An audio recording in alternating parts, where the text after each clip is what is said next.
Okay, Diablo 4 patch notes for the 1.2.0 build, number 45943, all platforms, October 17th, 2023. You have all of Season of Blood to withdraw any items you would like to keep from the Season of the Malignant. Any items left in the withdraw only stash tab once the Season of Blood ends will become unrecoverable. Thank you for playing. Okay, that is actually really good. New to Diablo since beta, this season looks very complicated. But I feel like overall, if you just go in and just have fun and just play the game, level your character, everything's just gonna come along naturally. I wouldn't over stress about all of these things that we're reading right now. Join the community, join the clan. You have plenty of people that can help you out with this kind of thing. So your brain doesn't have to like explode like my brain is currently doing.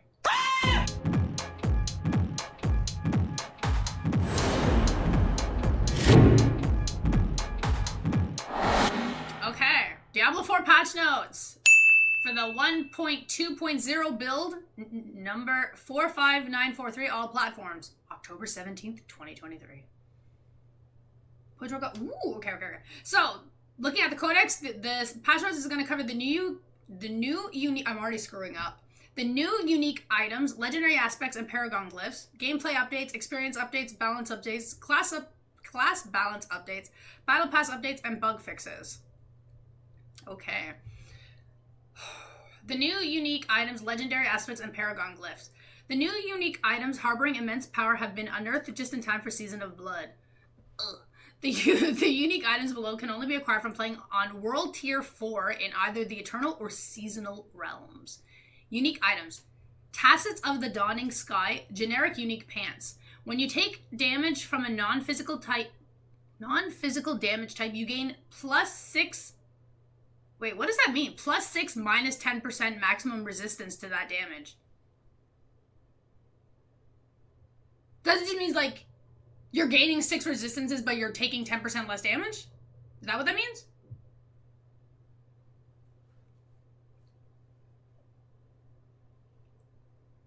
+6 to 10%? Oh, okay. Ooh, that minus is confusing. To that damage type for 6 seconds, this effect can only apply to one damage type at a time. Okay. Tusk Helm of Joritz the Mighty. It's a barbarian unique helmet. When you gain berserking while already berserk, you have a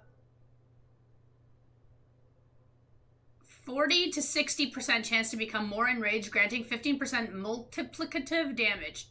X.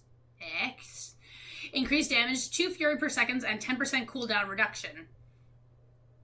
The Dolmen Stone Druid unique amulet. Casting boulder while Hurricane is active will cause your boulders to rotate around you. I like that. Because being used as a hyphen symbol is confusing, though. I agree. Oh, okay. See, I'm really bad at number things.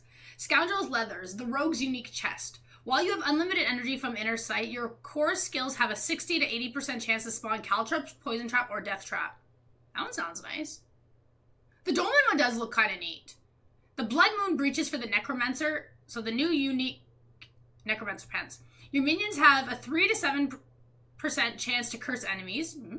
Enemies affected by at least one of your curses take 70% X multiplicative damage, increased overpower damage from you. See, that sounds nice. It is a hyphen. Oh, okay. I'm like +6 minus what? This one sounds nice. Blue Rose, the Sorcerer unique ring. Lucky hit. Damaging an enemy has up to a 30% chance of forming an exploding ice spike, dealing 0.25 to 0.35 cold damage. Triple this chance if the enemy is frozen. The Godslayer crown. The generic unique helmet. When you stun, freeze, or immobilize an elite enemy or damage a boss, it pulls in nearby enemies. Ooh. You deal 30 to 60% X increased damage to them for 3 seconds. This effect can only occur once every 12 seconds. Ooh. So this is kind of like that one heart that we had, eh? For like the pulling in the enemies? Sort of? Flicker Stab. Generic unique boots. Hello. Each enemy you evade through reduces your active ultimate cooldown by 2 to 4 seconds up to 10 seconds. Okay. Troubled's Will, generic unique pant. You deal 20 to 40% X increased damage while unstoppable and for 4 seconds after. When you become unstoppable, gain 50 of your primary resource. X-Fall's Corroded Signet, a generic unique ring. Lucky hit. Your damage over time effects have up to a 50% chance to erupt, dealing 5.0 to 6.0 damage of the same type to nearby enemies. Soulbrand, unique generic chest. Your healing potion no longer heals instantly. Instead, it grants a barrier for 200% of the healing for 4 seconds. While you have a barrier, you gain 10 to 20% damage reduction. Banished Lord's Talisman, a unique generic amulet. After you spend 300 of your primary resource, your next core skill is guaranteed to overpower. Your critical strikes that overpower deal 80 to 100% X increased damage.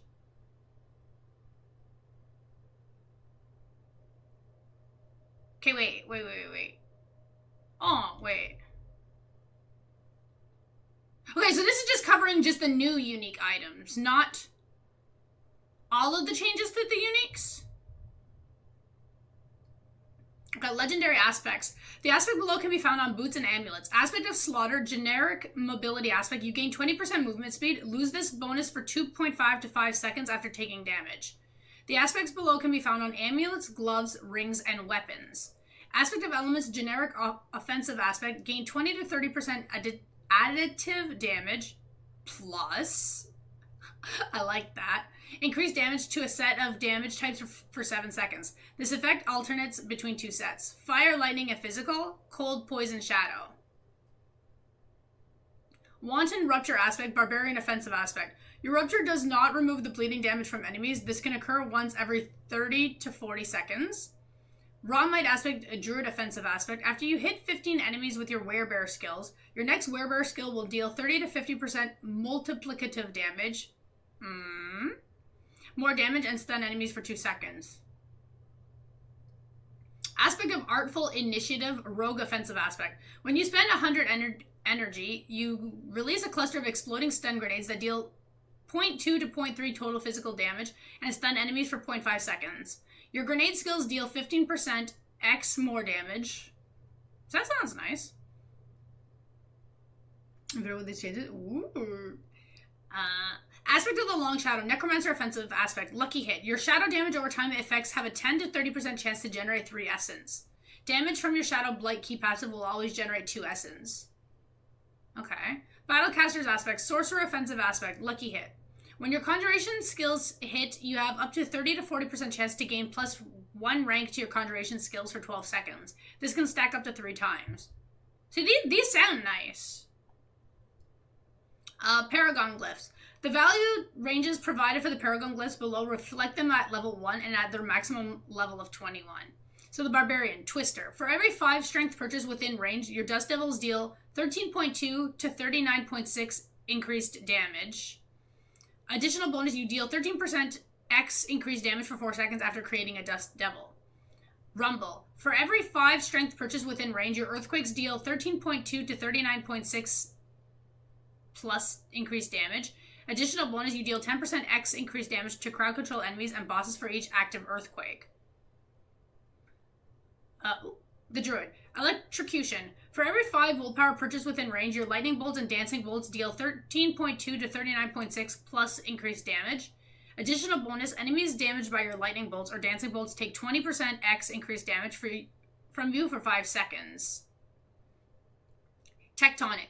For every 5 dexterity purchase within range, your Earth skills gain 3.0 to 14.9% plus critical strike damage. Additional bonus, you gain 15% plus lucky hit chance. Necromancer. Exhumation.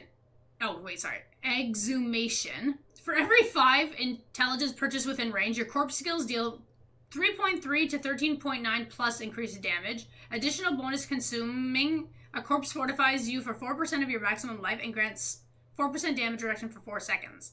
Desecration. For every 5 willpower purchase within range, your desecrated grounds deal 19.8 to 59.4 plus increased damage. Additional bonus, while standing in your desecrated ground, you deal 15% X increased shadow damage. Okay, cool. I like this. Rogue. Explosive. For every 5 dexterity purchased within range, your stun grenades deal 13.2 to 39.6 plus increased damage.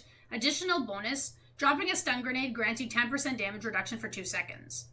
Night Stalker. For every 5 intelligence purchased within range, you deal 2.0 to 9.9 plus increased shadow damage. Additional bonus, entering stealth reduces the active cooldown of shadow imbuement by 4 seconds. Corpse explosion build, right? I haven't played with traps, but I think you can make an awesome trap build. Sorcerer, Stalagmite. For every 5 intelligence purchased within range, your ice spikes deal 2.0 to 9.9 plus increased damage. Additional bonus, your ice spikes gain 10% plus critical strike chance. Invocation. For every 5 dexterity purchased within range, your conjuration skills gain 7.9 to 27.7 plus critical strike damage. Additional bonus, enemies damaged by your conjuration skills deal 1% reduced damage to you for 6 seconds, stacking up to a 12%. That sounds really good so far for these things. Gameplay updates. Accessibility. We have added more cursor icon options, including higher contrast icons. These can be found in the accessibility option menus. We have added an auto cue to signal when you are near a traversal, example, a ladder or a broken bridge to jump over. Okay, that's cool. User interface and user experience. Items can now be marked as favorite. Items marked this way cannot be sold or salvaged. That's meant for me. Items in the stash can now be marked as junk or favorite. The stash can now be searched and filtered to more quickly find items. Oh, yes. Using the sell all junk option will now only sell junk in the active inventory tab. Extracted aspects with the same legendary power will now be grouped together when sorted in the inventory and stash. The sorting of normal affixes on items have been improved to be more consistent. Developers note, affix sorting has been curated to more deliberately sort similar affixes together. Dungeons that have active whispers associated with them will now display the aspect name and description on the map tooltip. Oh, that's good. Streamer mode has been implemented. Players that wish to hide identifying information such as their character name or Battle.net username can find these new settings in the Connect Options menu. Yes. And basically, right? An additional option for hiding combat text is now available in the settings. Auto run has been added. When pressing the bound key / button, the player will continuously move in the direction they or their mouse cursor are facing until another movement, action, or skill is initiated. See, I like that, auto run. Just keep running until you die. It's great. We have added an in-game announcement for upcoming world boss spawns. That's good. This one right here. That way we don't have to keep paying attention to the map. The visual effect on the map to denote active Helltide is now also shown on the mini-map. Oh, okay. The mini-map has been zoomed out to display a wider area. 3 new icons have been added to Helltide chests on the map, 1 each for jewelry, armor, and weapons. This will make it easier whenever we're looking for specific boxes. They'll tell us what they are before we even get to it. 2 new additional character slots have been added, totaling 12. That's good. Enchanting costs. Items. Enchant cost is now determined by a coefficient or of base item power and item type instead of the item's sell value. For rare items, this will generally result in a higher initial enchant cost, but subsequent enchanting will continue to escalate at a significantly reduced rate than prior. Enchant costs will be generally reduced across the board for legendary items. For example, when enchanting a rare ancestral wand with 750 base item power, prior to Season Blood, first enchant was 56,000 gold, second enchant was 282,000 gold, third enchant was 338,000 gold. When enchanting the same wand during Season of Blood and beyond, your first enchant will be 64,000, your second enchant will be 128,000, and then your third enchant will be 193,000. When enchanting a legendary wand with an 800 base item power, prior to Season Blood, the first enchant cost will be 164,000. Now your first enchant cost will be 72,000. Additionally, imprinting, adding sockets, or upgrading will no longer increase enchant cost. See, this is good. It's still a little bit costly, but the fact that it's not doubling right away is nice. So this will make it a little bit better on rerolls. When we're going over our stats and stuff. Developers note, enchant being determined by sell value encourage players to reroll a rare item before upgrading it at the blacksmith or imprinting an aspect on it. The overall formula for enchant cost has been adjusted to So item adjustments need not to be done in a specific order to be the most cost effective. Additionally, these change reduces overall cost incurred when rerolling an item. Yeah, that would have been too easy though. Gems will no longer drop from regular sources and can instead be crafted at a jeweler. Previous gem sources now drop gem fragments, which are stored in the materials tab. Crafted gems can be salvaged back into the gems fragments at a jeweler. The equivalent number of gem fragments will drop less frequently than gems did from regular sources, but more frequently from whisper caches. I like this. Not even... Developers know by moving gem acquisition to an active player action, they will no longer passively fill your inventory, reducing stress and overall space. We're also weighing the equivalent drops more towards targeted rewards to reduce the potential frequency of checking the materials tab during regular play. The overall drop rate of elixirs has been reduced. The 0.5 chance of dropping from any monster has been reduced to 0.002%. Yeah, elixir drop rate was already low enough, unless you're running Hell Tides. Because Overland Potions wasn't very high to begin with. Developers know we are trying to reduce stress on players' consumable inventory tabs. Similar to our changes made for gems, we hope players will be interacting with the elixirs they purposely crafted. Thank you very much for the follow. Welcome on in. So Helltide's gonna be... Yeah. Definitely. Like, I get the whole point to the whole crafted elixirs. Because the amount of elixirs that we picked up constantly, we didn't craft elixirs. We didn't need to craft them. So, like, I get it, but it's like, whew. Whisper caches will now always only reward items of the specific equipment slot instead of having a chance to include a random item of any equipment slot. The drop chance of Scroll of Escape has been reduced from 0.1% to 0.025%. Oh, they actually lowered the drop chance for Scroll of Escape, okay. Fiend Roses and Forgotten Souls are no longer required to upgrade non-sacred or ancestral items. Oh, okay. The item power ranges for sacred and ancestral items have been adjusted. So sacred previous ranges 625 to 720, new range 625 to 750. Ancestral previous ranges 725 to 820, new range 780 to 925. Level scaling examples. Now, note this is eye power range for items dropped from monsters of this listed level. Sacred level 55, 625 to 700. Level 56, 627 to 702. Level 70, 655 to 730. So that's sacreds. Ancestral, level 75, 780 to 855. Level 76, 782 to 857. Level 100, 830 to 925. Post level 100, level 101, 831 to 925. Level 102, 832 to 925. Post level 100?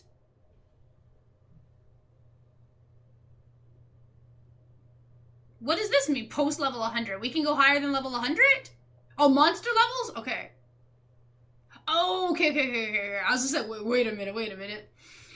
The acquisition rate of Forgotten Souls from salvaging has been adjusted. Salvaging a sacred item has a 5% chance to grant a Forgotten Soul. Salvaging an ancestral item has a 10% chance to grant a Forgotten Soul. Two-handed weapons can grant up to 2 Forgotten Souls from salvage. All other equipment types can grant 1. I literally forgot we were reading monster levels, okay? Listen. I was just like, level. Woo! Post-level! Developers know. Forgotten Souls became much easier to get in Season of the Malignant. Helltide was designed to be the primary source of Forgotten Souls, but being able to acquire them through other means desensitized?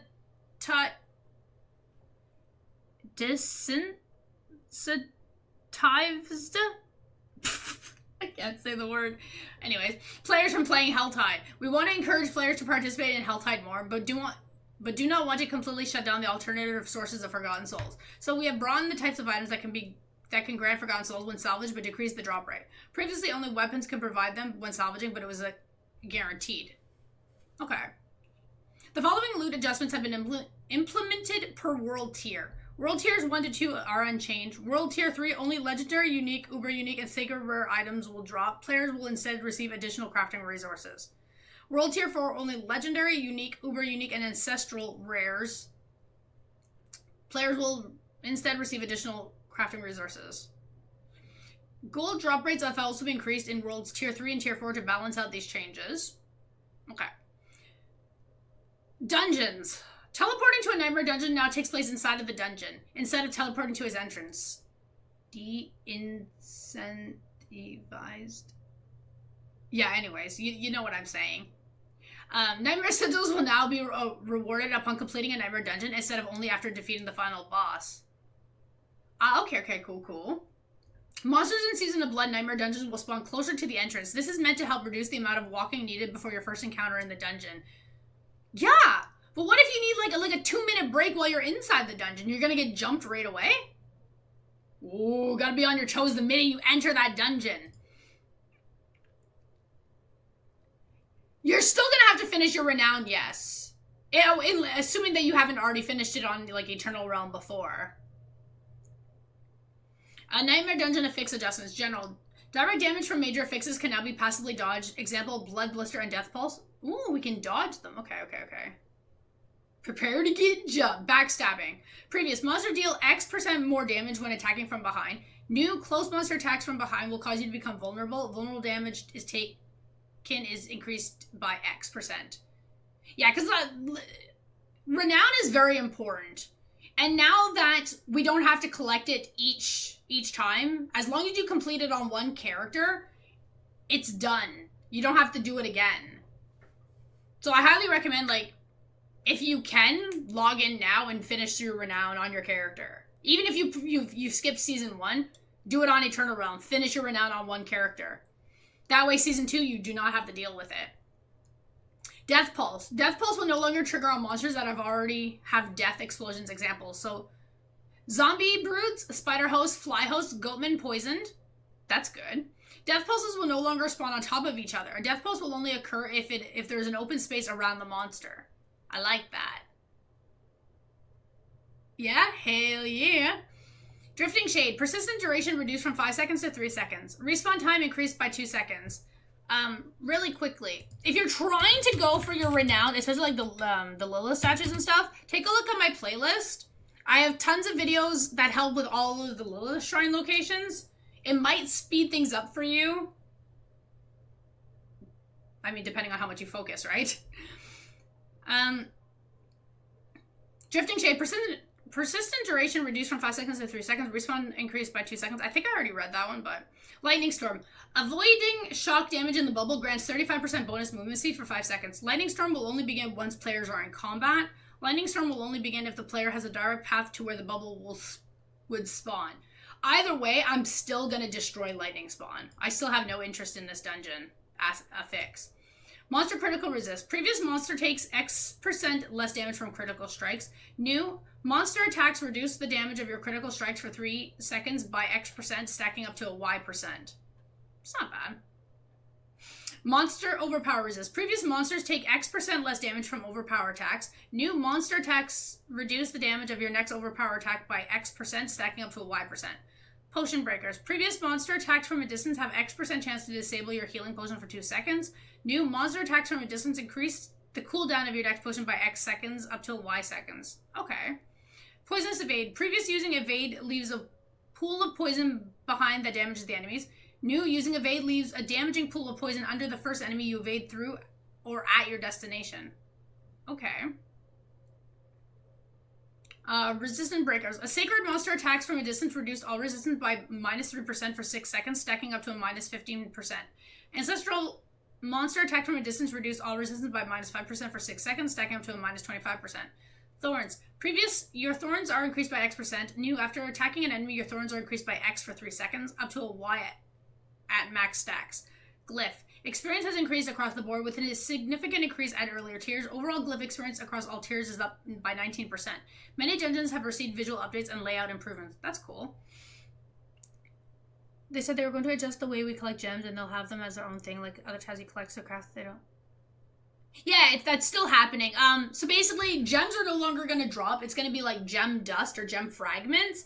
And when you collect it, it automatically goes into your material tabs. So you never have to, like, technically collect those. They're not going to take inventory space anymore. Developers know. We've received feedback that some dungeons lack visual diversity and require quite a bit of backtracking to complete, making them feel cumbersome. We believe our adjustments to dungeons in these areas will remedy player frustration, but we'll continue to listen to community feedback and make additional changes as needed. Miscellaneous quality of life updates for various dungeons. Okay. Endgame activities, Legion events. The time between Legion events has been reduced from 30 minutes to 25 minutes. Every Legion event will now have a Whisper objective associated with it. Additional life scaling for Legion event monsters have been increased. I like this. Whisper objective with it. Cool. Developers know, we have received feedback that players don't often fight monsters during Legion events because of the monsters dying too quickly. We have increased the health of these monsters to compensate, adding a little bit of extra difficulty for Legion events. The experience reward for completing a Legion event has been increased by 75%. World bosses. The time between world boss spawns have been reduced from 6 hours to 3.5 hours. World boss health and damage have been increased. Oh. The quality of rewards received for defeating a world boss has been significantly increased. The warning that indicates when a world boss will spawn now broadcasts an hour in advance versus 30 minutes previously.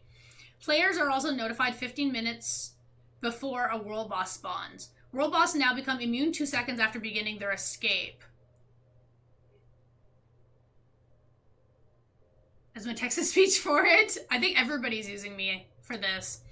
General. Silent chests can now spawn in areas where Helltide is active. Oh, okay.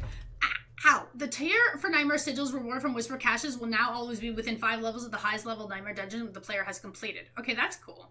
Developers know Sigil levels will still respect the maximum and minimum levels determined by world tier. Various quality of life updates for Whisper, such as moving the altars to bring collected resources to a more central location and reducing the number of monsters needed to be slain to complete certain objectives. Whisper caches will now reward significantly more gold and increased gem fragments. They'll still be one-shotted? Probably. Mounts. General. The overall responsiveness of mounts have been improved. Mounts are now less likely to get stuck or slow down unexpectedly. I bet you my mount will still get stuck. Mouse automatically jumping over traversal will work more consistently. The mouse cursor no longer needs to be at the edge of the screen for keyboard and mouse players to achieve full mount speed. Base mount movement speed has been increased by 14%. Your mount's top speed remains unchanged. Spur. The speed boost from Spur has had its duration increased by 50%. Using Spur now allows mounts to break through barricades. Cooldowns. Manual mount cooldown has been reduced from 10 seconds to 5 seconds. The cooldown appearing after you've been forced to dismount from taking damage has been reduced from 30 seconds to 15 seconds. The cooldown for the mount combat skill has been reduced from 10 to 3 seconds. Example, Barbarian's Bounding Slam. My brain was just like, what did I just read? Okay, sorry. There's so much. Okay, wait, I need some coffee again. Oh my god.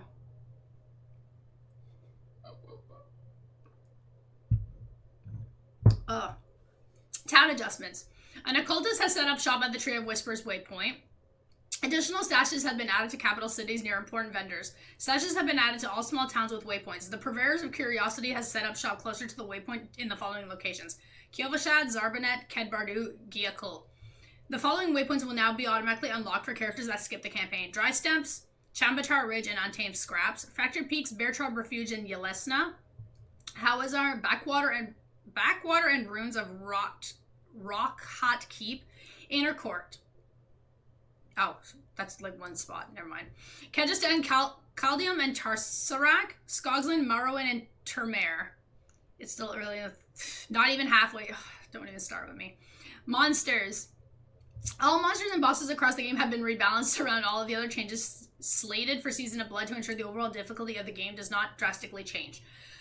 Level scaling in the open world has been adjusted. Levels of the monsters encountered in the open world will scale with the player's level, with a minimum and maximum level determined by the world tier. World tiers 1 and 2, levels 1 to 50. World tier 3, minimum 55 to max 70. World tier 4, minimum 75 to max 100. We have generally reduced the evasiveness of many monsters. The cooldown for teleport cast by night monsters have been increased, and the range has been decreased. The spider host cold explosion now chills instead of freezes. The bloated corpse fiend death explosion no longer has knockback. Spider hosts, bloated corpse fiends, and fly hosts will no longer spawn with the fire enchanted or plague bearer fixes. The seething abomination's ground slam ability now also spawns a poison pool under the player. Ghost monsters have received a visual upgrade. Ooh. Experience updates. Incenses now grant a bonus to experience, and they persist after death. The experience bonuses for being in a party and for playing in higher world tiers have been made multiplicative to increase effectiveness later into the game. Experience gained from killing higher level monsters have been significantly increased. Examples. Values of experience gained from a normal monster before any other bonuses. Level 1 to 50 is unchanged. Level 55, previously it was 370, now it's 425. At level 70, previously it was 445, now it's 700. At level 90, previously it was 545, now it's 850. The experience rewards for completing individual whispers, cashing in grim favors, and opening Helltide chests have been increased. Opening a Helltide chest, World Tier 3, you get plus 375% experience. World Tier 4, it's a plus 750%. Rewards for trading in grim favors, Worlds 1 and 2, it's a 200%. Worlds Tier 3, it's a plus 17%. Worlds Tier 4, it's a plus 11%. Individual Whisper completion. Tier 1 Whisper experience rewards increased by 100%. Tier 2 increased by 75%. And Tier 3 increased by 150%. Developers note, Whisper tiers refer to how many grim favors the Whisper grants upon completion. Miscellaneous. Necromancer minions and Druid companions are now much less likely to target invulnerable enemies. Effects that guarantee an overpower on your next cast will always be consumed on the next appropriate cast, regardless of whether a target is hit. If you have multiple of such effects active, only one will be consumed per cast. All renown rewards now persist between seasons and new characters. The level at which players will receive the priority quest for unlocking the next world tier difficulty has been increased. So world tier 3 from 40 to 48, world tier 4 from 60 to 68. And Whisper season 1 to 50? Oh, 100%. And do me. Players are free to attempt the capstone dungeons at any level, but we have raised the level at which the player is prompted to attempt them. This is so players don't feel encouraged to attempt challenges that might be too difficult for them at that point in the game. Yeah, but I don't think Domain is going to be the top EXP this season, because all the dungeons are going to be fluctuating again. So I think top dungeon is going to change again. Rewards for completing side quests have been improved to scale with higher world tiers. Increased Veiled Crystal drops from salvage caches. Slightly increased rare leather and rare ore drops from salvage caches. Salvage caches will now also contain an item. Effects of various traps in the world have been adjusted. Barrels will now just one-time explosion no longer have a lingering effect. Inflicts more chill on monsters. The effect can now be passively dodged. Bear Trap. Duration reduced from 3 to 1 second. Remains 3 seconds for monsters. Can now be passively dodged. Now immobilizes players versus the previous stun. The Mines. All mines can now apply a knockback. Cold mines will chill players and freeze monsters. Lightning mines stun monsters. The effect can now be passively dodged. Rock Drop. Now applies a stacking slow up to 60% to the player for 1.5 seconds when hit. Knocks down a hit monster for 2 to 3 seconds. Increased monster density for the following events. Soul Survivor, Cursed Shrine, Nest, Rest of the Weary, Immolation, Eternal Torment, Wayward Soul. Increase the speed of progression for the following events. Time between waves, time to start, time to end, etc. Last Stand, Wandering Souls, Soul Survivor, Cursed Shrine, Rest for the Weary, Wayward Soul. Health of stranded NPCs. NPCs that need to be protected to achieve mastery goals for events now scales better in higher level areas and dungeons to increase their survivability.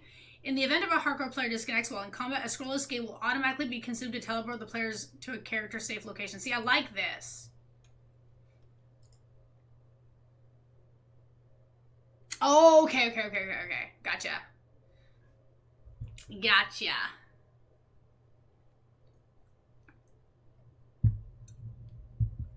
Balance update. Unique items. Developers know our goal for unique items is that they feel impactful to your build and create a moment of excitement upon dropping.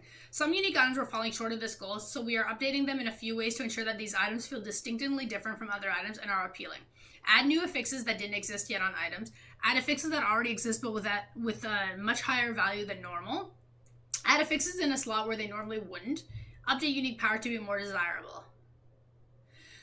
So the Butcher's Cleaver. Damage to crowd control enemies affix increased by 160%. Frostburn. Freeze duration affix increased by 70%. Cold damage affix replaced with attack speed. Mother's Embrace. Overpowered damage affix replaced with bonus to maximum life. Number of enemies hit required for resource refund reduced from 5 to 4. Fist of Fate. Lucky Hit. Chance to heal life affix replaced with Lucky Hit. Chance to gain damage for 4 seconds. Andariel's Visage. Poison resistance affix increased by 32%. Resistances. Prior to Season of Blood, resistances stacked inverse multiplicatively, with each additional source of resistance becoming less effective. Example, you have 3 sources of 20% resistance. The first source would provide the full 20%, the second source would add 16%, and the third source would add 12.8%, totaling to a 48.8 resistance. Starting with Season of Blood, resistances now stack additively. Additionally, resistance stats now cap at 70%. Example, you have 30% resistance and an item gives you 20% resistance. You now have 50% total resistance. Resistance boosting elixirs now also increase the player's maximum resistance value. Added a new resistance category within the stats section in the inventory. Worlds Tier 3 and Tier 4 now apply a minus 25% and minus 50% penalty to resistance to all elements instead of a multiplier. Single resistance affixes can now roll on pants. Single resistance affixes can now contribute to a maximum value of plus 35% resistance for a fully upgraded normal item, plus 48% for a sacred, and plus 65% for an ancestral to your total resistance. All resistance affixes now give a maximum value of plus 9% resistance for a fully upgraded normal item, plus 12% for a sacred, plus 60% for an ancestral. Ring. Inherent affixes now give a plus percent resistance to all elements and a plus percent single resistance instead of 2+% single resistances. The maximum value is 6% plus 6% for a fully upgraded normal item, plus 8 for a sacred, and 10 for ancestral. I'm so confused. Anyways, 6 normal items, 8 for sacred, 10 for ancestral. Amulet inherent affixes have been adjusted to a 14% resistance to all elements for a fully upgraded normal item, plus 19% for a sacred, and plus 24% for an ancestral. Single resistance values on gems have been adjusted. Crude plus 8%, chip plus 13, normal plus 18, flawless plus 24, royal plus 30. All resistance values on diamond gems have been adjusted. Crude 1%, chip 2%, normal 3%, flawless 4, royal 5. Single resistance paragon nodes have been adjusted to a 10% on rare nodes and a 5% on magic nodes. All resistance paragon nodes have been adjusted to plus 3% on rare nodes and plus 1.5 on magic nodes. Single resistance elixirs have been adjusted. Tier 1 weak, plus 2 maximum resistance single, plus 10% resistance single. Tier 2 normal, plus 3% maximum resistance single, gives you a plus 15 resistance. Tier 3 strong, plus 4 maximum resistance to a plus 20 resistance. Tier 4 potent, 5% to a 25%. Tier 4 heaty potions, 6% to a 30%. I forgot that's on the topic of resistance. If my character gets one shot every so often in dungeons from elites, what will help her survive better? Resistance from diamond gems or skulls for armor? I would assume, like, what is the monster one-shotting you with, right? If they're one-shotting you with poison, like, let's say example, right? Then I would assume that you would want the resistance gems to help counter the poison damage. That's what I would assume. But maybe somebody else can answer that a little bit better. Elixir of Magic Resist. Adjusted to plus... Yeah, but the big leagues have to smack with their staff. Not sure. Because some of them just smack you regardless and just one-shot you. But if it's not like an element attack, then I would assume you would just need basic armor stuff in general. Like more defense. Elixir of Magic Resist, adjusted to a plus 25% all resist. The level required to craft this elixir has been reduced from 90 to 35. The level required to use this elixir has been reduced from 36 to 35. Storm of Winds Incense. Previous increased lightning, cold, and poison resistances by 12% for every nearby player. New increases lightning, cold, and poison resistance by 15% and their maximum resistances by 2% for every nearby player. Desert Escape Incense. Previous increased fire and shadow resistance by 7.5% and armor by 75%. New increases fire, cold, and shadow resistance by 15% and their maximum resistance by 2% for every nearby player. Soothing Spices Incense. Previous increased all resistance by 10% and armor by 150. New increases resistance to all elements by 10%. Maximum resistance for all elements by 1% and armor by 150 for every nearby player. Intelligence now gives plus 0.025% all resistance per intelligence instead of a 0.05% all resistance per intelligence.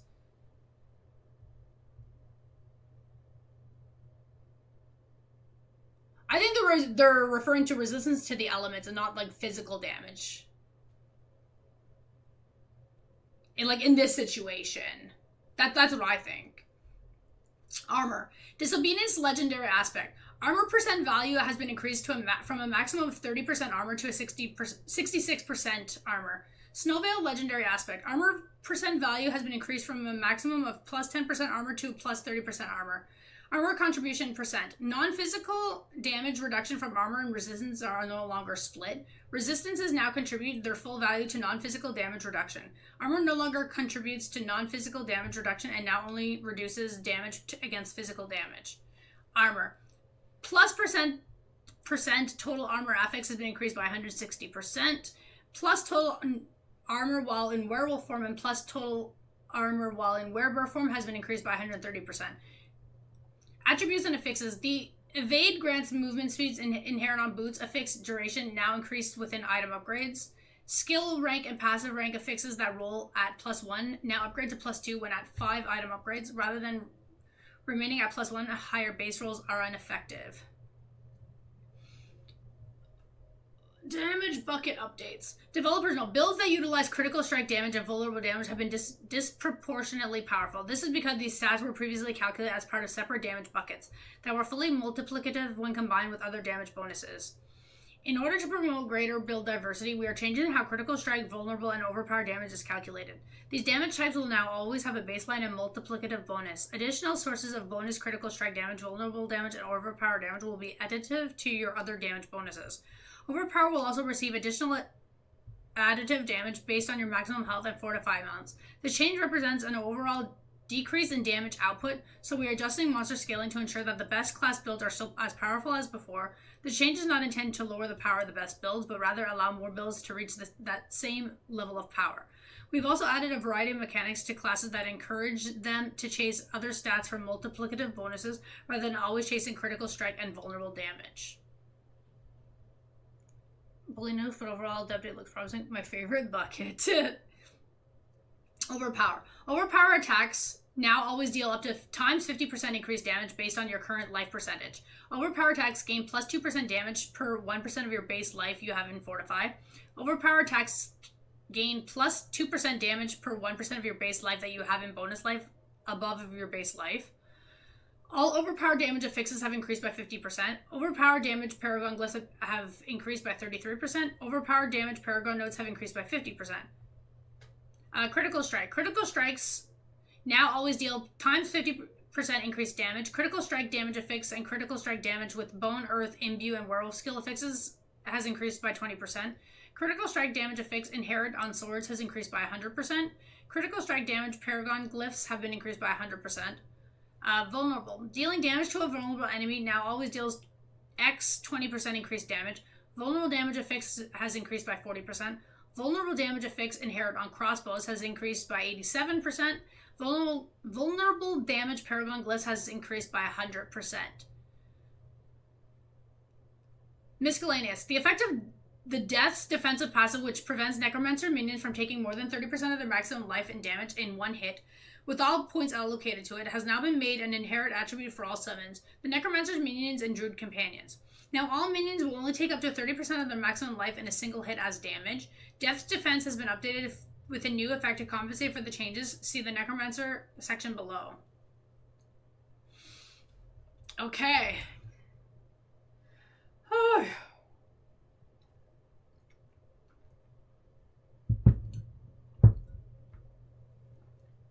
Oh my god.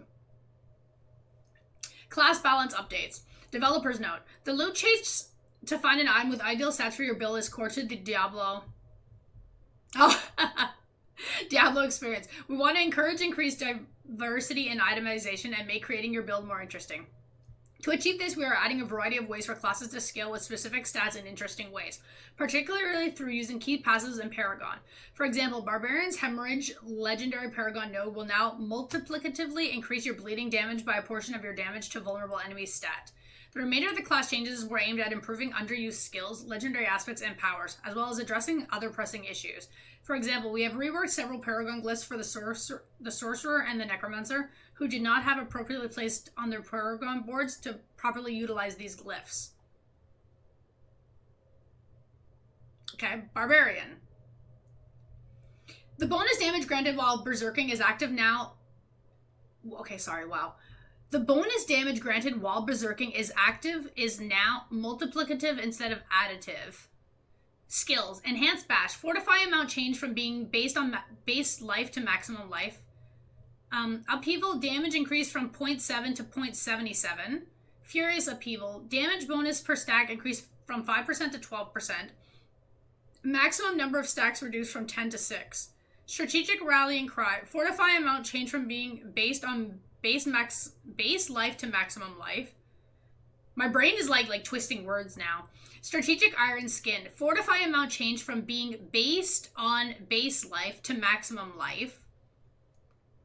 Mighty Warcry. Fortify amount change from being based on base life to maximum life. Imagine trying to say that 10 times fast. Supreme Wrath of the Berserker. Maximum damage bonus is now times 100% bonus damage. Enhanced Rupture. Additional functionality. This damage is increased by 10% for each strength you have. Warrior's Rupture. Attack speed is increased from 30 to 40%. Fighter's Rupture. Healing increased from 18% to 22% maximum life. Passives. Endless Fury. Fury gained is increased from 5, 10 to 15% to a 7, 14, 21%. Imposing Presence. Maximum life amount increased from 5, 10 to 15% to a 6, 12, 18%. Martial Vigor. Damage reduction against elites increased from 3, 6 to 9 to a 4, 8, 12%. Thick Skin. Fortify amount change from being based on base life to maximum life. The Paragon. Decimator. Previous two-handed slashing weapons attacks have up to an 8% chance to make enemies vulnerable for 2 seconds. The new Paragon. Each time you make an enemy vulnerable, your damage is increased by 10% for 5 seconds. Overpowering a vulnerable enemy grants an additional 10% bonus for 5 seconds. Bonebreaker. Previous overpowers with your two-handed bludgeoning weapon stun enemies for 1 second and grant you 20% of your maximum life, 273, as Fortify. New, every 12 seconds your next skill is guaranteed to overpower. Flawless Technique. Duration increased from 2 to 4 seconds. Critical Strike chance maximum amount increased from 5 to 8%. Carnage. Attack speed maximum amount increased from 8 to 16%. Warbringer. Fortify amount increased from 12 to 15% maximum life. Weapons Master. Previous swapping weapons granted you 3 Fury. New swapping weapons grant you 4% of your maximum Fury. Hemorrhage. Previous enemies that have been affected by your bleeding for 3 or more seconds take 12% multiplicative damage X increased damage from you. New, your bleeding damage is increased by 15% X of the total amount of your damage to vulnerable enemies bonus. Blood Rage. Additional functionality of your damage dealt is increased by 25% X of the total amount of your damage while berserking bonus. Legendary Aspects. Of Ancestral Force, previous Hammer of the Ancients quakes outwards, dealing 32 to 50% of its damage to enemies. New Hammer of the Ancients quakes outwards, and its damage is increased by 5 to 15%. Developer's note. Instead of containing a separate source of damage, this aspect now directly increases the total damage and area effect of the Hammer of the Ancients. Earth Striker's Aspect. Weapon swap requirement for an overpower attack reduced from 10 to 8. Adjusted functionality. Overpower proc now happens on your next basic attack. Unique items. Ramaladni's Magnus Opus. Damage to vulnerable enemies affixed replaced with Maximum Fury at 150% of normal value. Damage per Fury increased from 0.1 to 0.3 to 0.2 to 0.4%. Azure Wrath. Non-physical damage affixed is increased by 120%. Hellhammer. Critical strike damage affixed replaced with bonus ranks to Upheaval. Damage to burning enemies affixed increased by 150%. Ancient's Oath. Damage to slowed enemies affixed replaced with damage to close enemies. The unique power has been adjusted. Previous Steel Grasp launches 2 additional chains. Enemies hit by Steel Grasp are slowed by 55 to 65% for 3 seconds. New Steelgrass launches 2 additional chains. Enemies that have been pulled by Steelgrass take X 30 to X 50% damage bonus from you for 3 seconds. Overkill. Critical strike chance against injured enemies affix replaced with ranks of Deathblow. Fields of Crimson. Bonus ranks of Rupture affix replaced with Rupture cooldown reduction at 200% normal value. Battle Trance. Bonus ranks of Frenzy affix increased by 100%. Damage reduction while injured affix replaced with bonus maximum fury.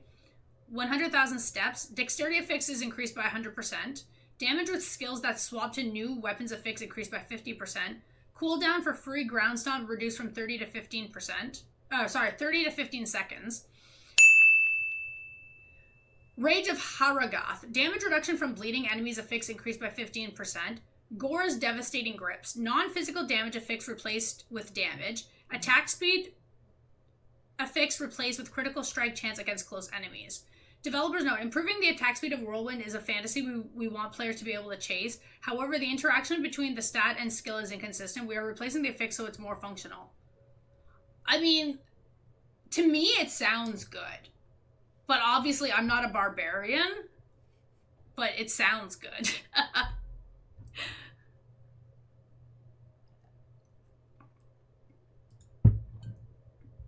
Oh, I was like, where's... Wait. Sorry, wait. Why did it shoot me up here?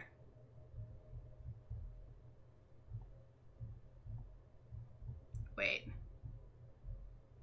Co-op play dungeons? Okay, wait a minute. Did it... Oh, okay. It opened up everything, because that just confused the hell out of me. Okay, Druid. I was like, why is everything open suddenly? Oh, don't confuse me. Well, this is where we need it to be. Right here. Right? Oh, here. Okay, thank you. Okay, Druid. Wow, I was like, I am so lost. Okay. The Druid. Unique items. Mad Wolf's Glee. Poison damage affix replaced with damage at 140% of normal value. Physical damage affix replaced with bonus to maximum life. Insatiable Fury. Overpowered damage affix increased by 100%. Hello. Total armor while in werebear form affix increased by 180%. Storm's Companion. Ranks of Wolves affix increased by 66%. Companion skill damage affix replaced with bonus to maximum life. Potion drop rate affix replaced with damage reduction. Flesh Render. Damage while shapeshifted affix increased by 100%. Damage while healthy affix replaced with core skill damage. The damage dealt to poison enemies from debilitating roar and blood howl is now increased by X 10% for each 100 willpower you have. Hunter's Zenith. Damage while shapeshifted affix increased by 60%. Bonus ranks of the quick shift passive affix increased by 200%. Critical strike damage with wolf skills affix replaced with critical strike chance. Overpowered damage with bear skills affix replaced with bonus ranks of the heightened senses passive. See, I like the sound of these. Skills. Fierce Earth Spike. Fortify amount change from being based on base... Fuck, I hate this. I hate this wording. From being based on base life to maximum life. Enhanced Maul. Fortify amount change from being based on base life to maximum life. Ravens. Passive damage increased from 0.2 to 0.24. Active damage increased from 1.6 to 2.5. Enhanced Ravens. Bonus critical strike chance increased from 5% to 8%. Rabies. Damage increased from 1.1 to 1.4. Spread speed is increased 50% faster. Natural Rabies. Spread speed bonus reduced from 100% to 50%. Developers note. Actual spread speed remains unchanged due to base spread speed increase for Rabies. Preserving Earthen Bulwark. Fortify amount change from being based on base life to maximum life. Okay. Enhanced Debilitating Roar. Fortify amount change from being based on base life to maximum life. Ferocious Wolfpack. Fortify amount change from being based on base life to maximum life. Trample knockback distance reduced by 10%. Natural Trample. Fortify amount change from being based on base life to maximum life. Supreme Grizzly Rage. Fortify amount change from being based on base life to maximum life. The passives. Ancestral Fortitude. You gain plus 5, 10 to 15% resistances to all elements. Charged atmosphere. Interval for lightning bolts reduced from 10-15 to 12 seconds to a 14-11-8 seconds. Electric shock. Lucky hit. Chance to immobilize increased from 5-10 to 15% to an 8-16 24%. Bonus damage to immobilized enemies increased from 6-12 to 18% to a 7-14 21%. Safeguard. The fortify amount changed from being based on base life to maximum life. Thick hide. Fortify amount changed from being based on base life to maximum life. Nature's resolve. Fortify amount changed from being based on base life to maximum life. Natural fortitude. Fortify amount changed from being based on base life to maximum life. Nature's fury. Casting on an earth skill has a 30% chance to trigger a free storm skill of the same category and vice versa. These free skills count as both earth and storm skills. Ursine strength. While healthy, deal 25% multiplicative damage, X increased damage, and 25% X increased overpower damage. Lupin ferocity. The guaranteed critical strike bonus damage is increased to 140% X against injured enemies. Legendary aspects. Aspect of the Rampaging Werbeast. Critical strike damage bonus amount now has a maximum of 200%. Paragon. Earth and Devastation. Previous your Earth skills deal 30% X increased damage to enemies afflicted by crowd control. New Earth skills deal 10% X increased critical strike damage, increased by 25% X of the total amount of your bonus damage to crowd control up to 40% X. Thunderstruck. Previous storm skills deal 30% X increased critical strike damage against vulnerable or immobilized enemies. New storm skills deal bonus damage equal to 50% X of the total amount of your damage to close and damage to distant bonuses. Okay.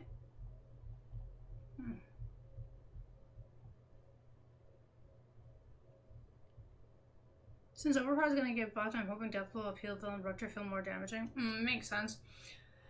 The Necromancer. The Skeletal Warriors inherit Thorns, Skeletal Mages inherit Thorns, and Golem inherit Thorns affixes have been combined into a single affix. Minions inherit Thorns. Simple, right? A new affix has been added. Minions inherit Critical Strike Chance. Cooldown reduction can now appear on shields. Shields now have an armor value determined by their item power. Blood Orbs now also heal your minions for 15% of your maximum life when picked up. Skills. Prime Army of the Dead. Chance to leave behind a corpse increased from 15% to 100%. Initiates Hemorrhage. Fortify amount changed from being based on base life to maximum life. Supernatural Blood Surge. Fortify amount changed from being based on base life to maximum life. Dreadful Blood Mist. Fortify amount changed from being based on base life to maximum life. Dreadful Bone Prison. Fortify amount changed from being based on base life to maximum life. Decomposite time to make a corpse reduced from 2 to 1.5 seconds. Passive. Death's Defense.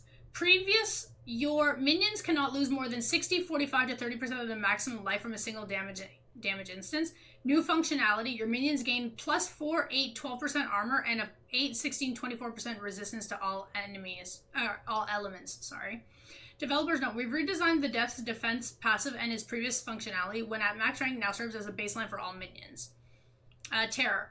Now applies to your shadow damage rather than darkness skills. The first bonus now applies to chilled enemies, and its second bonus applies to frozen enemies. Standalone. The description for this passive has been updated to increases damage reduction from by 6, 12, 18% when you have no minions. Each active minion reduces this bonus by 2%. Drain Vitality. Fortify amount change from being based on base life to maximum life. Necrotic Carapace. Fortify amount changed from being based on base life to maximum life. Rathma's Vigor. Previous increase your maximum life by 10% X after being healthy for 12 seconds and your blood skill overpowers. New. After being healthy for 12 seconds, your next blood skill overpowers. This timer is reduced by 2 seconds each time Blood Orb heals or overheals you for an amount greater than or equal to your base life. Shadow Blight. Previous shadow damage infects enemies with Shadow Blight for 2 seconds. You and your minions deal 10% X bonus damage to enemies with Shadow Blight. Every 10th time an enemy receives shadow damage from you or your minions, while they are affected by Shadow Blight, they take an additional 22% shadow damage. New shadow damage infects enemies with Shadow Blight for 2 seconds. Every 10th time an enemy receives shadow damage from you or your minions, while they are affected by Shadow Blight, they take in an additional 22% damage. Shadow Blight's damage is increased by 100% X of your shadow damage over time bonus. Transfusion. Previous Blood Orbs also heal your minions for 20, 40 to 60% of their heal amount. New. Lucky Hit. Blood skills have a 3, 6, 9% chance on hit to spawn a Blood Orb. This will only occur once every 4 seconds. This chance is doubled against bosses. Developers know. We've reworked the transfusion passive. Its previous functionality is now the default effect of blood orbs. Gruesome mending. Previously, while below 50% life, you receive 10, 20 to 30% healing from all sources. New, you're going to receive 10, 20 to 30% plus more healing from all sources. Inspiring leader. Healthy duration requirement reduced from 4 to 2 seconds. Ossified essence. Damage percent per essence past 50 reduced from 1.0% to 0.5%. Bonded in essence. Cooldown increased from 5 to 8 seconds. Developers know. This is an adjustment to match the update to Skeletal Priest, which can be seen below. Book of the Dead. Skeletal Warriors Defenders Sacrifice bonus has been updated to you gain plus 20% resistance to all elements, but you can no longer raise Skeletal Warriors. Skeletal Warriors. Skirmishers base damage increased from 0.11 to 0.14. Defenders base damage increased from 0.11 to 0.14. Golems basic attack damage increased by 100%. Blood Golem active damage increased from 0.9 to 1.4. Iron Golem active damage increased from 1.75 to a 2. Raise Skeleton. Skeletal Priest duration increased from 5 to 8 seconds. Total healing increased from 15 to 25%. Bone Mage Sacrifice. Overpower bonus reduced from 40 to 25%. Paragon. Mage Paragon Glyphs additional bonus. Previous Skeletal Mage gained 25% resistance to all elements. New minion gain plus 35% resistance to all elements. Warrior Paragon Glyphs additional bonus. Previous Skeletal Mage Warriors gain 20% increased armor. New minions gain plus 30% increased armor. Infused Caster Rare Node. Previous Skeletal Mages resist to all elements. New minion resistance to all elements. Flesh Horror Rare Node. Previous Golems resistance to all elements. New minions resistance to all elements. Plus % minion armor on Paragon nodes has been increased from plus 4% to an 8% on rare nodes, and a plus 2 to plus 4% on magic nodes. Plus % Skeletal Warriors armor on Paragon nodes has been increased from a 6.5% to a 14% on rare nodes, and a plus 3.2% to a 7% on magic nodes. Plus Golem armor on Paragon nodes have been increased from plus 6.5% to a 14% on rare nodes, and a plus 3.2% to 7% magic nodes. Plus total armor while golems are active on Paragon nodes have been increased from a plus 2% to a 6% on rare nodes, and a plus 1% to a plus 3% on magic nodes. Hulking Monstrosity Legendary Node. Golem damage is increased from 40% to 100%. Infused Warrior Rare Node. Skeletal Warrior damage increased from 17 to 25%. Infused Caster Rare Mode. Skeletal Mage damage increased from 17 to 25%. Frenzied Golem Rare Node. Golem damage increased from 17 to 25%. Mutations Golem damage increased from 17 to 25. Infused Golem Rare Node. Golem damage increased from 17 to 25. Corporal Rare Glyph. Previous Paragon nodes within range gained plus 40% damage bonus to their physical damage and damage reduction modifiers. New, all magic nodes within range have their effects increased by 150%. Wither Legendary Node. The description now displays your current chance to trigger and the current value of bonus damage. Bloodbath. Previous attacks that are guaranteed to overpower deal 50% X increased overpower damage. New, all overpower attacks deal 35% X increased overpower damage. Bone Graft. Maximum essence per stack reduced from 3 to 2. Total maximum essence reduced from 24 to 16. Changed Wither Legendary Node scaling from willpower to intelligence. Changes Darkness Glyph scaling from willpower to intelligence. Changes Scourge Glyph scaling from willpower to intelligence. The unique items. Blood Artisan's Cuirass. Total armor affix replaced with bonus to maximum life. Deathless Visage. Total armor affix replaced with damage reduction. The echoes left behind by Bone Spear from the unique power now deal 5% X increased damage for every plus 30% of your critical strike bonus damage stat. Damage reduced from 0.28 to 0.38 to a 0.25 to 0.35. Damage to frozen enemies affixed replaced with bonus intelligence. Chill amount of... Oh, sorry, this is a Bloodless Scream. Damage to frozen enemies affixed replaced with bonus intelligence. Chill amount for darkness skills increased from 40 to 100. The unique power has had the following effect added. Darkness skills deal times 20 to times 50% bonus damage to frozen enemies. The Death Speaker's Pendant.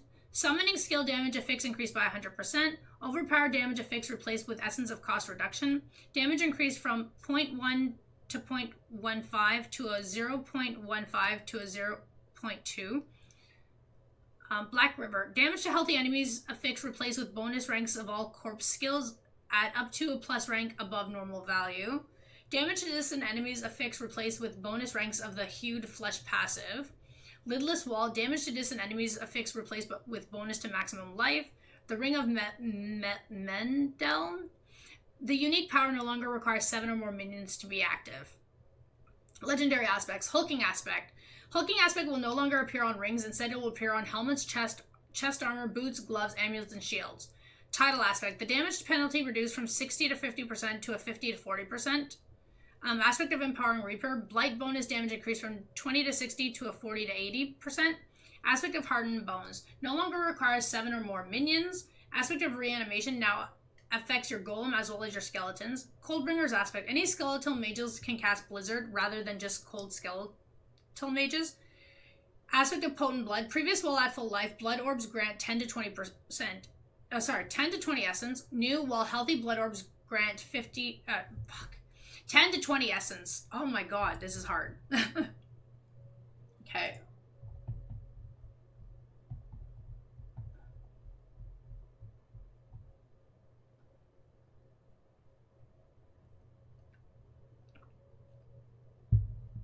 Rogue. The unique items. The Grasp of Shadow. Bonus ranks of all core skills affix increased by 100%. Shadow Clone damage affix increased by 150%. Damage to vulnerable enemies affix replaced with bonus dexterity. Condemnation. Critical strike chance against injured enemies affix replaced with critical strike damage. Wind Force. Core skill damage affix increased by 40%. Damage to distant enemies affix replaced with bonus ranks of the concussive passive. Lucky hit chance to deal double damage and knockback enemies increased from 10 to 20% to 20 to 30%. Sky Hunter. The direct damage you deal to an enemy is a guaranteed critical strike. If you had maximum stacks of the Precision Key passive when you cast the skill, you gain 20 to 30 energy. This can only happen once per cast. Now, so the new change. The first direct damage you deal to an enemy is a guaranteed critical strike. If you have the maximum stacks of the Precision Key passive when you cast a core skill, then that skill gains 10 to 20% bonus critical strike damage and you gain 5 to 10 energy. Cowl of the Nameless. Maximum energy affix replaced with bonus ranks of imbuement skills at up to +1 rank above normal value. Ooh. Dexterity affix replaced with damage reduction from close enemies. Eagle Horn. Okay. Penetrating Shot has a 30 to 80% chance to fire an arrow that bounces off walls and scenery. Hitting enemies from behind with Penetrating Shot will make them vulnerable for 3 seconds. Okay. The new change. Penetrating Shot has a 30 to 80% chance to fire an arrow that bounces off walls and scenery. Okay. Damaging enemies with Penetrating Shot will cause your next cast to make enemies vulnerable for 3 seconds. Okay, so we no longer have to hit them from behind with it. Okay, cool. Eyes in the Dark. Damage to enemies affected by trap skills increased by 150%. Damage to elites affixed replaced with maximum life. Dodge chance affixed replaced with damage reduction. The unique power now additionally increases the damage of death trap by 30 to 50%. Word of Hakan.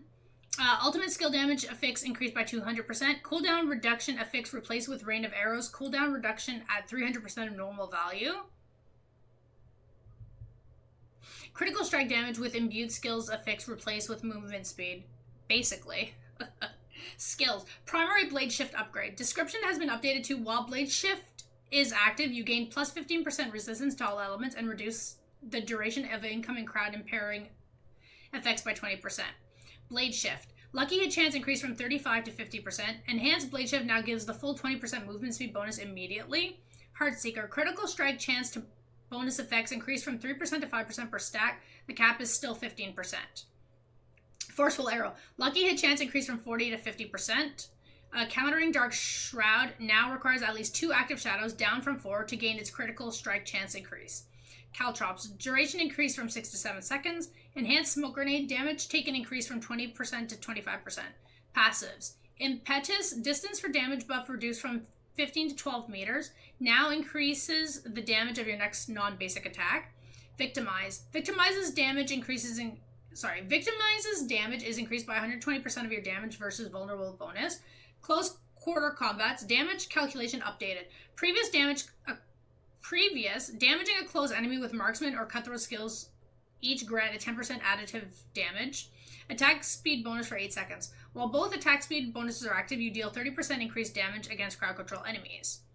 That was the old change. So the new change, damaging a close enemy with marksman or cutthroat skills each grant a 10% attack speed bonus for 8 seconds. While both attack speed bonuses are active, your damage dealt is increased by 40% of the total amount of your damage versus crowd control bonus.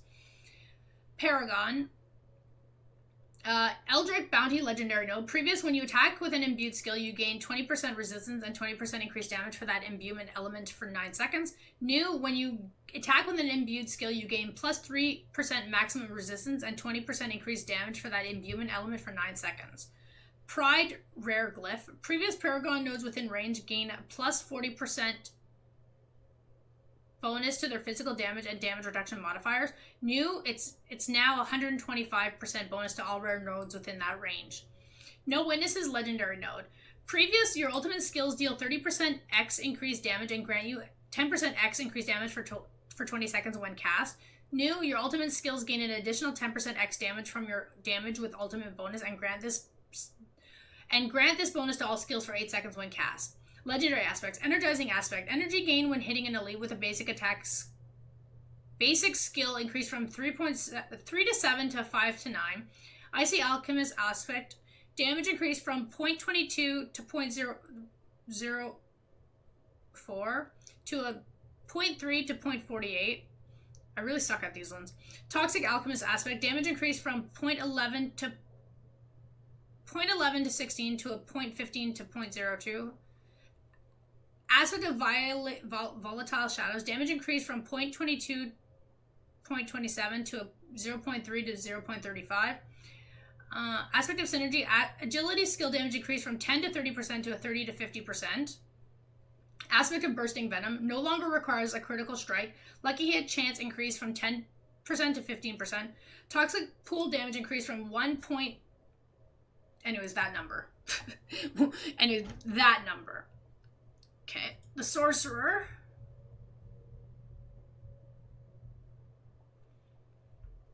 Skills. Glinting Firebolt. Previous critical strikes with Firebolt increase the burning damage you deal to the enemy by 20% for 4 seconds. New, the Firebolt increases the burning damage you deal to the enemy by 25% for 3 seconds. Incinerate. Bonus damage dealt, ramp up time reduced from 4 to 2 seconds. Total damage remains unchanged. Enhanced Frozen Orb. Threshold for bonus damage reduced from 50 to 40 mana. Maximum distance reduced from 6 to 4. Additional functionality. Bonus explosion damage is increased to X 45% against elites. Meteor. Effect radius increased by 10%. Wizard's Ball Lightning adjusted to the maximum number of cackling energy generated per cast from 1 to 2. Hydra. Summoned Hydra damage increased from 12% to 60%. Supreme Currents. Additional functionality. Crackling energy pulses 25% faster while unstable currents is active. Oh yeah? Mm-hmm. Passes Potent Warding. Previous, after casting a non-basic skill, you gain 2, 4, 6 resistance to all elements and a 1, 2, 3% additional resistance to that skill's element from 9 seconds. New. After casting a non-basic skill, you gain 3, 6, 9% resistance to all elements and a 1, 2, 3 maximum resistance to that skill's element for 9 seconds. Align the elements. Additional functionality. This bonus persists for 2 seconds after taking damage. Paragon. Enchanter Glyph. Previous, for each skill equipped in your enchantment slot, you gain 13% resistance to that skill's element. New, for each skill equipped in your enchantment slot, you gain a 5% maximum resistance to that skill's element. Galvanic Catalyst Rare Node. Plus 17% crackling energy damage changed to plus 10% lightning damage. Surrounding crackling energy damage magic nodes changed to plus 5% lightning damage. Winter Rare Glyph. Previous bonus Paragon nodes within range, plus 15.0% bonus to their cold damage and damage reduction modifiers. New bonus. Rare Paragon nodes within range gain 125% bonus to their effects. Searing Heat Legendary Node. Previous casting Fireball or Meteor increased the critical strike chance of further cast of that skill by 5% additive damage for 5 seconds, up to a 15% additional stacks. Do not refresh the timer. New, your fire skills have their critical strike chance increased by 10% and their direct damage is increased by the amount equal to 10 10% of the total amount of your bonus damage with fire, up to a maximum of 30%. So it's going to be your third class. Burning Instinct Legendary Node. Previous, your burning damage is increased by 40% of your critical strike damage, further increased by 5% for every 20 intelligence you have. New changes. Your burning damage deals bonus damage equals to X 10% of the total amount of your critical strike damage bonus plus X 1% for every 75 intelligence you have. Static Surge. Legendary node. Previous stunning close enemies restores 10% mana. New, after spending 100 mana, your next cast of Chain Lightning or Charged Bolts makes enemies vulnerable for 2 seconds and grants you 10% of your maximum mana. This mana cost requirement is reduced by mana cost reduction bonuses. Elemental Summoner Legendary node. Previous, your conjuration skills have a 5% reduced cooldown or mana cost per conjuration skill you have equipped. New, your conjuration skills have 10% reduced cooldown or mana cost. They also deal bonus damage equal to X 3% of the total amount of your bonus damage with cold, fire, and lightning. Frigid Fate Legendary node. Previous, dealing cold damage to vulnerable enemies increases your lucky hit chance by 1% for 5 seconds up to 15%. New, you deal bonus damage to vulnerable enemies equal to X 10% of the total amount of your bonus damage with cold up to a maximum of X 30%.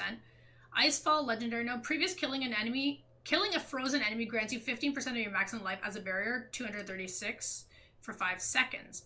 New, your frost skills deal X 15% bonus critical strike damage to vulnerable enemies. This bonus is doubled against frozen enemies who are vulnerable. Legendary aspects. Of piercing static, previously of static cling. The legendary power has been swapped with the Staff of Lam Essen. Previous power, your cast of charge bolts have a 15-25% chance to be attracted to enemies and last 30% longer. New power. Charge bolts pierce but deal 60 to 40% less damage to targets hit after the first. The aspect's name has been changed to of piercing static to reflect this new power. Of engulfing flames. Previously, while enemies are affected by more damage over time than their total life, you deal 30 to 40% increased burning damage to them. New, you deal 10 to 30% bonus burning damage to enemies who are below 50% of their total life, or 80 to 100% if they are affected by more damage over time than their total life. New to Diablo since beta, this season looks very complicated. I feel like reading it sounds very overwhelming, but I feel like overall, if you just go in and just have fun and just play the game, level your character, everything's just gonna come along naturally. I wouldn't over stress about all of these things that we're reading right now. Join the community, join the clan. You have plenty of people that can help you out with this kind of thing, so your brain doesn't have to like explode like my brain is currently doing. Unique items. Staff of Endless Rage. Lucky hit. Chance to slow a fix replace with fire damage. The unique power now also gives each third cast of fireball 20 to 40% bonus damage. Ice Heart Braze. Damage to injured enemies affix replace with damage reduction. Intelligence affix replace with bonus maximum life. Essu's Heirloom. Slow duration reduction affix replace with critical strike damage. Evade grants movement speed. Inherit affix duration increase from 1 to 2 seconds. Staff of Lam Essen. The unique power has been swapped with the of Static Cling legendary aspect. Previous power, charge bolts pierce but deal 30 to 25% less damage to targets hit after the first. New power, your cast of charge bolts have a 30 to 50% chance to be attracted to enemies and last 30% longer.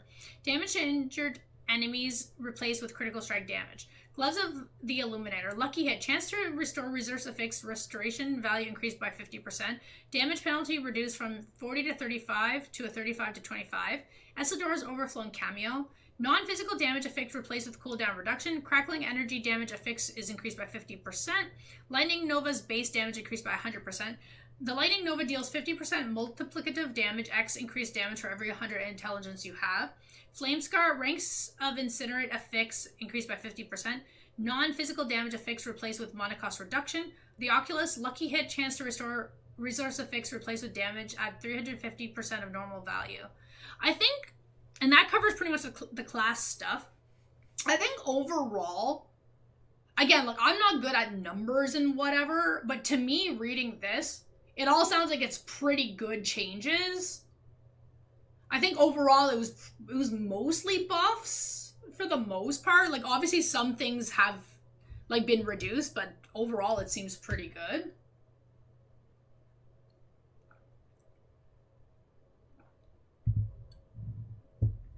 That's how I see it.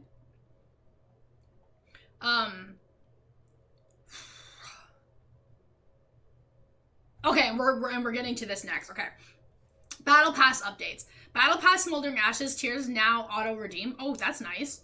The level requirement for Battle Pass Smoldering Ashes tiers had been reduced by 15 levels on average. 700 Platinum, previously 666 Platinum, can now be acquired from tiers in the Premium Battle Pass. See, I like that they're giving us more Platinum for the Battle Pass, but I will admit I'm going to miss my 666. Because 666 was just a very ideal number because it just matched Diablo. But obviously the more Platinum they give, the better. Okay, bug fixes. Accessibility. Fix an issue where the screen reader feature wouldn't read the text displayed on the delete character and skip campaign buttons. Fix an issue where the screen reader wouldn't properly read the key binding for Shift +1. Fix an issue where the screen reader wouldn't read the menu button for Xbox controllers. Bug fixes, but their only bug is in the bad news. Everything else to me sounds great. Okay. Classes. Barbarian. Fix an issue where, when using Deathblow with both the Earthstriker aspect and Burning Rage aspect equipped, the overpowered damage from the Earthstriker aspect would be applied to the damage from Burning Rage instead of Deathblow. Fix an issue where the guaranteed overpower from the Earthstriker aspect would not fully apply total damage dealt by an ability. Example, only the initial enemy hit by the Hammer of the Ancients would take the overpowered damage. Fix an issue where using Bounding Slam in certain locations could cause the player to warp back to their starting location and become stuck. Fix an issue where Bounding Slam could cause the player to get stuck in terrain or fog walls. Fix an issue where using Charge at a certain angle on flat walls would cause the player to move backwards. Fix an issue where the conceded aspect did not grant bonus damage while Iron Skin was active.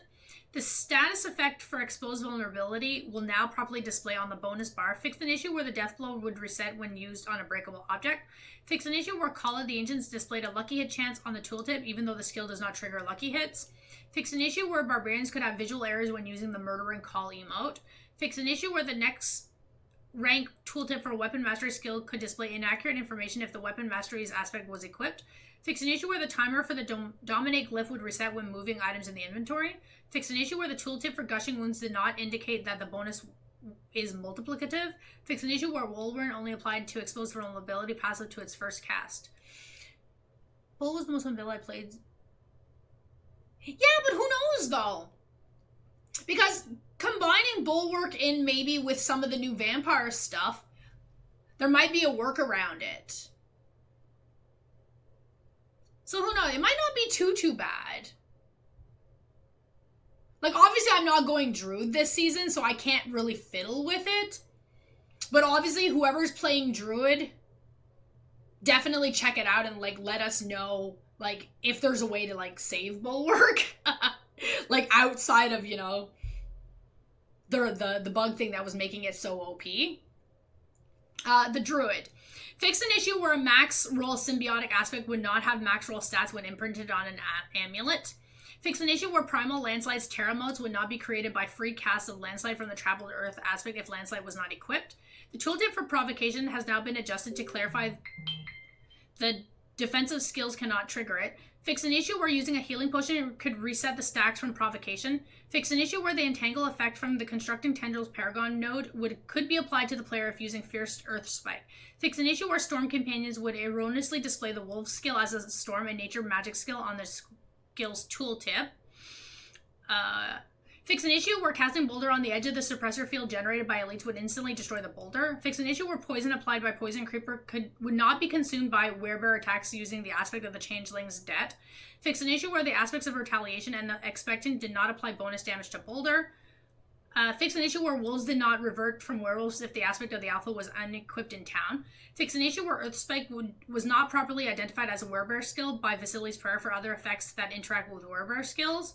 Fix an issue where combining the effects of Supreme Grizzly Rage with Direwolf's aspect would cause the stealth granted by Waxen Gibbous when using Shred to be instantly cancelled.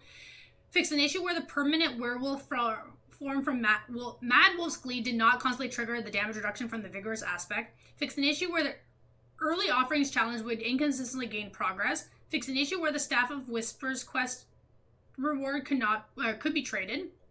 Fix an issue where the +3 skill ranks bonus on Mad Wolf's Glee and Insatiable Fury would become +4 when upgrading the item at the blacksmith. Fix an issue where innate Earthen Bulwark scaled with the target's health instead of within the player's weapon. Innate Earthen Bulwark now scales with the player's weapon, which is consistent with other skills. Fix an issue where the slow from the Neurotoxin passive only applied for poison directly applied by the players and not by any companions. Fix an issue where the Iron fur passive would not be granted when wearing Insatiable Fury. Fix an issue where damage from the Changeling's debt aspect could not apply correctly within a suppressor field.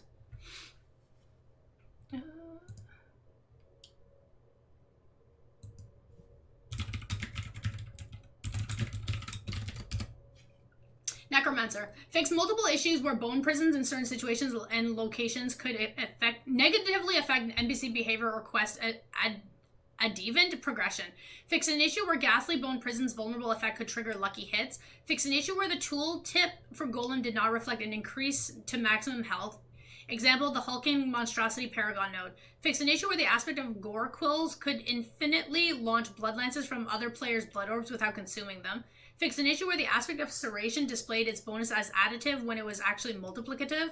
Fix an issue where healing from blood mist would grant stacks from the aspect of disobedience.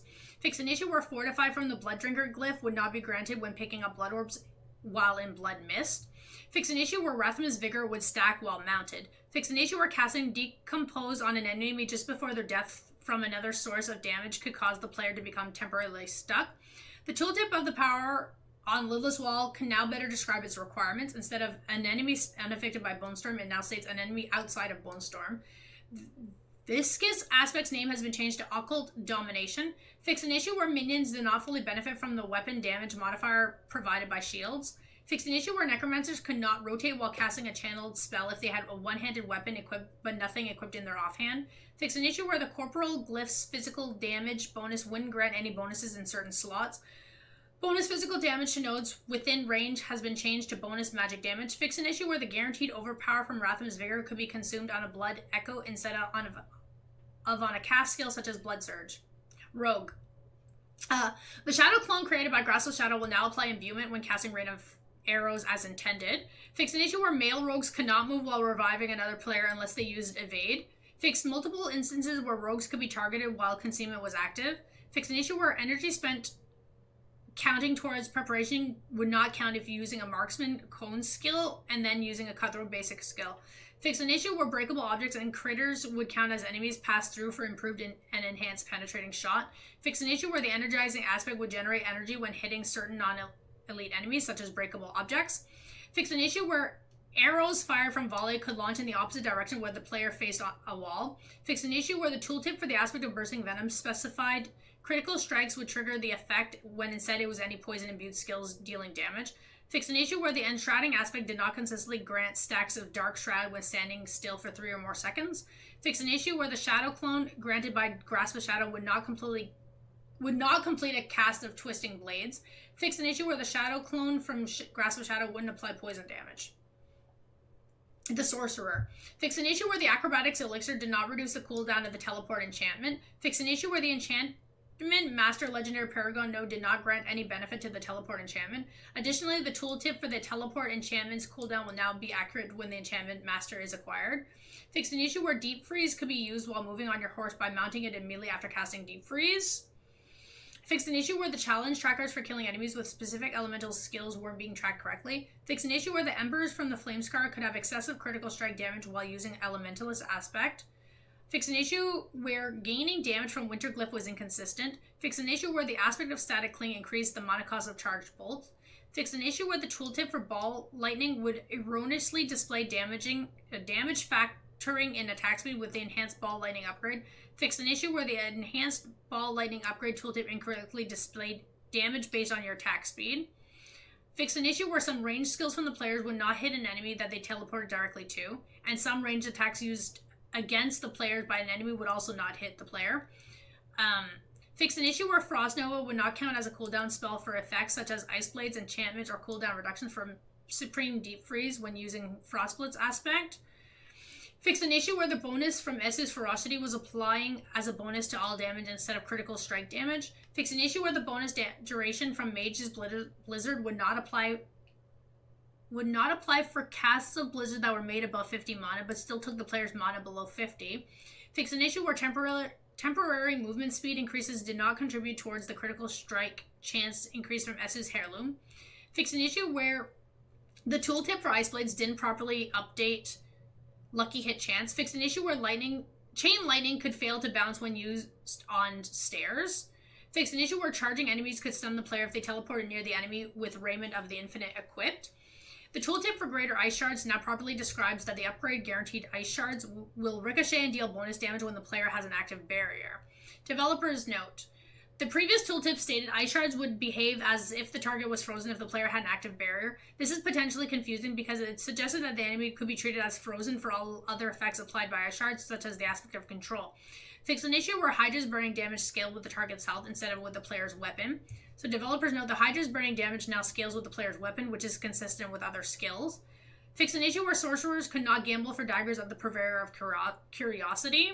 Fix an issue where if Frozen Orbs was cast above 50 mana and took the player below 50 mana, the extra damage from Enhanced Frozen Orb did not apply. Co-op play. Fix multiple instances where boss behavior could malfunction if not all players were inside the fog wall. Fix an issue where other players could be blocked from passing through the fog wall during the boss encounter in Airman's Pyre if all players were not in the boss area when the encounter started. Fix an issue where accepting both invite or party invite requests to join party would create a non-dismissible warning window. When a player initiated an action that prompted members of the party to teleport to the location, but the initiating player left that location, it would cause the other player members to arrive at a random location. This issue has been fixed. Fix multiple instances where players could interact with the Wanderer's Shrine in a stronghold without fully gathering their party. Fix an issue where players joining an ongoing Echo Lilith fight would be instantly killed. Fix an issue where activating separate runestones in unison would cause some to unexpectedly fail in the Diviner quest. Fix an issue where the reset dungeon button was visible for all players in the party that are not the party leader. Fix an issue where a nightmare dungeon could split into multiple different instances if the party members all entered the dungeon simultaneously. Fix an issue where players could not join each other's party if one of the players changed their world tier and the other player were not eligible for that higher world tier. Fix an issue where the player could not be invited to other parties if another person in the party disbanded the party. Fix an issue where sorcerer conjurations could appear partially invisible to other players in their party. Fix an issue where players could enter a hardcore realm with a non-hardcore character under certain circumstances. Oh, geez. Fix multiple issues where players could get stuck while performing certain actions as other players in joining them for local co-op. Dungeons. General. Fix an issue where an excessive number of elites could spawn when approaching the Bloodstone location in the Desecrated Crypt. Fix multiple instances where invisible walls could block player projectiles in various places within the Zenith, Hollowed Glacier, Caldera Gate, and Rhymescar Cavern. Fix an issue where enemies could spawn behind the locked door in the Tomb of the Saints during events that spawn waves of enemies, such as Soul Survivor. Fix an issue where the Overseer could spawn behind a locked door in the Cultist Refuge, which would block progression. Fix an issue where immune enemies would remain immune when teleporting to the player near the end of the Defeat All Enemies objective in Wraithwind Waltz and Lubin's Rest. Fix an issue where 2 stone carvings would drop if the player completed the Sigil of the Weak, then the Sigil of the Indolent in the Fallen Temple. Fix an issue where the closed gate in the Flooded Depths could be bypassed by using the Sorcerer's Teleport skill. Fix an issue where elite Goatman monsters could infinitely spawn in Hoarfrost Demise. Fix an issue where the curses applied to the players in the Fallen Temple would reset when leaving the dungeon. Fix an issue where the player could spawn behind a locked door in the Core Dragon Barracks, which would block progression. Fix an issue where the Soul Survivor event in the Sealed Archives could stop spawning enemies before all the waves were completed. Fix an issue where enemies could spawn beyond the barrier in the Ancient Reservoir, which would block progression. Fix an issue where fighting enemies for the holdout events in the Halls of the Damned could be bypassed by hugging the walls of the room. Fix multiple instances when returning the mechanical box to the pedestal did not restore life. Fix an issue where the Bastion of Faith did not have fog walls surrounding the final arena. Nightmare Dungeons. Fix an issue where evading dungeons through the Drifting Shade in a Nightmare Dungeon could cause the player to stop moving mid-action. Fix an issue where the immunity bubble spawned after completing a Nightmare Dungeon could be bypassed by enemies that were not in direct line of sight of the Awakened Glyphstone. Fix an issue where Stormbane's Wrath could spawn outside the map. Fix an issue where Nightmare Dungeons would reset and become separate instances for party members after waiting 10 minutes outside of the dungeon. They will still reset, but no longer become separate instances. Fix an issue where there was an unnecessary delay between defeating the boss at the end of the dungeon and the dungeon registering as completed. Developers note, the bug fix is relevant to Nightmare Dungeons as it means Awakened Glyphstones will generally spawn quicker. This does affect normal dungeons. Okay. Events and Whispers. Fix an issue where the Servant of Hell during a Legion invasion event could lose its invulnerability preemptively if the player was killed at the stage of the monster targeted as a mounted player. Fix an issue where the mastery event could still be achieved of the potent blood event if all monsters were not killed within the same time limit. Fix an issue where the hold your ground event could end even when there are still enemies remaining to be defeated. Fix an issue where the butcher would not despawn if the player was killed while the last stand event was active. Fix an issue where enemies could infinitely spawn after failing the mastery for a last stand event. Fix an issue where the wayward soul could continue indefinitely if the player repeatedly moved in and out of the air surrounding the soul. Fix an issue where the mastery for the demon vessel event would not be rewarded if the prisoners were freed too quickly. Fix various issues with the ancient obelisk event regarding pressure plates while mounted. Fix multiple instances where objectives could appear outside of a whisper's designated area. Gameplay. Monsters. Fix an issue where webbed barricades such as the ones in the Echoing Cavern could not be damaged with core skills. Fix an issue where monsters could disappear if they were feared once they reset and after the player left the radius. Fix an issue where the Seething Abomination could enter Al-Zuda. Fix an issue where fallen shaman boxes can miss their attacks against players in melee range. Fix an issue where ghost monsters, primarily melee variants, would not attack the player while taunted. Fix an issue where word-advised monsters could apply its stun more often than intended. Fix multiple instances where enemies spawning after activating an altar of Lilith could do so underground. Fixed an issue where the damaged area displayed by Echo of Lilith would not appear after an Elixir of Death evasion was activated during the encounter. Fixed an issue where the pitiless Gur could be killed from a distance without ever engaging the player. Fixed an issue where putrid remains monsters could repeatedly spawn. Fixed an issue where ghost monsters could appear invisible when inflicted with burn effects. Fixed an issue where the Innis boss could have all movements and actions stopped if staggered at a specific point. Fix an issue where there was no notification when the butcher escapes. Oh, okay, wait. Fixed an issue where there was no notification when the butcher escapes. That's good to know. Fix an issue where the butcher would not use his ranged sickle across the pits or chasms. Hello, thank you for the 13 months. Fix an issue with the death animation of ghosts of monsters. Fix an issue where bloated corpse scenes with the summoner's affix could spawn idle and unkillable monsters. Miscellaneous. Fix an issue where nightmare sigils could drop from world boss caches in worlds tier 2 and 3 where nightmare dungeons are not accessible. Fix an issue where poison puddles will cause excessive controller vibration. Fix an issue where the thorns damage from the needle flare aspect ignored damage bonuses and damage reduction effects. Fix an issue where rotating in place, such as while casting Incinerate, could count as movement for cancelling out the effect of the aspect of inner calm. Fix an issue where the scroll of escape could sometimes not trigger properly in the event of a disconnect. Fix an issue where certain barricades could be passed through while mounted. Developers note, this is not limiting the new functionality of breaking barricades while mounted. Rather, this is specifically referring to instances where the barricade could be passed through without breaking it. Fix an issue where the visual effect around the player from the Blast Wave Shrine could become less visible after evading or dashing. Fix an issue where the player could summon their horse during the Duriel boss fight. Fix an issue where some tracking buffs, such as stacks from the Shadow Blight passive, could be lost when an inventory action was performed. It's kind of funny that there's an issue with this right now since Duriel's not even here yet. So this is a little bit confusing. Fix an issue where some tracking buffs such as stacks from the Shadow Blade passives could be lost with an inventory action was performed. Fix an issue where the Helltide Firestorm could deal more damage than intended. Fix an issue where the buff from the Elixir of Demon Slayer would disappear when entering or leaving town. That was during the campaign. Oh, that makes sense. Okay. Fix an issue where some buffs that should be removed when entering the town were not properly removed when using a town portal to go back to town. Fix an issue where Paragon nodes that granted bonuses to non-physical damage were multiplicative instead of additive. When the following Paragon glyphs were applied to a player on a monster, other players were unexpectedly able to benefit from the effect. This issue has been fixed. Destruction, Elementalist, Spirit, Candy, Chip, and Devious. Items. Fix an issue where Vigo's protecting amulet could not be salvaged. Fix an issue where items marked as junk that were traded would retain the junk status from the player the item was traded to. Fix an issue where certain crafting materials could appear in the lost item stash. Fix an issue where the recipe for curative elixir could be lost forever. It will now go to the lost item stash if the player doesn't acquire it or for whatever reason after completing the Pinch of Poison quest. Strongholds. Fix an issue where progression in the Mordain Lodge could be blocked if the player reached the Beast Lair before the boss. Fix an issue where players could attack monsters without retaliation from the other side of a traversal in Mordain Lodge. Fix multiple instances where boss fights could not properly reset in multiple different strongholds. Fix multiple instances where the player could get stuck behind the Wanderer's Shrine in multiple different strongholds. Fix an issue where the player could avoid enemies during the Drowned Assault objective in Hope's Light by going down the ladder of the ship.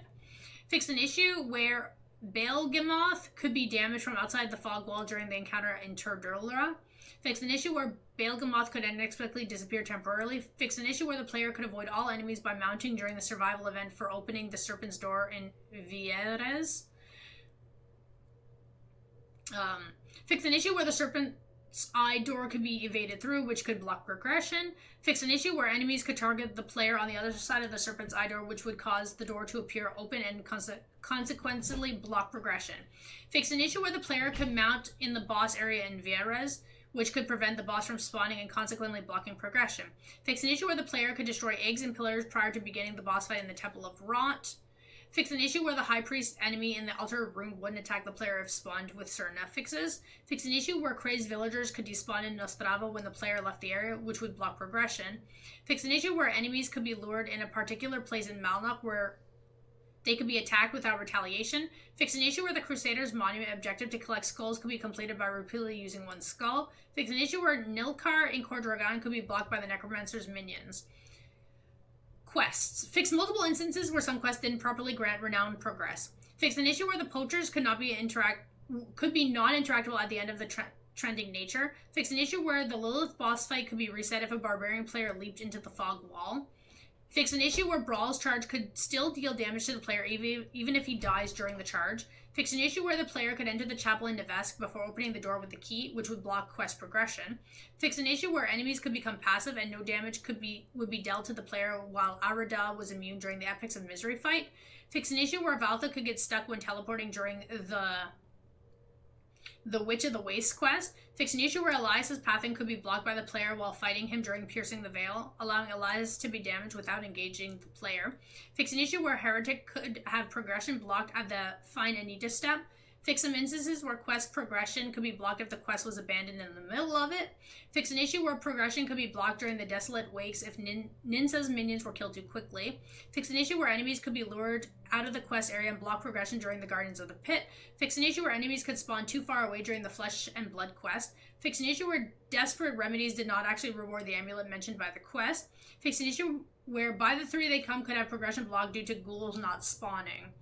User interface. Fix an issue where the indicator icon for the taunt effect was inconsistent between classes. Fix an issue where some stats and tooltips such as damage over time, damage reduction, elemental resistances, or skill cooldowns would show different values on their tooltips depending on whether the player was in town or not.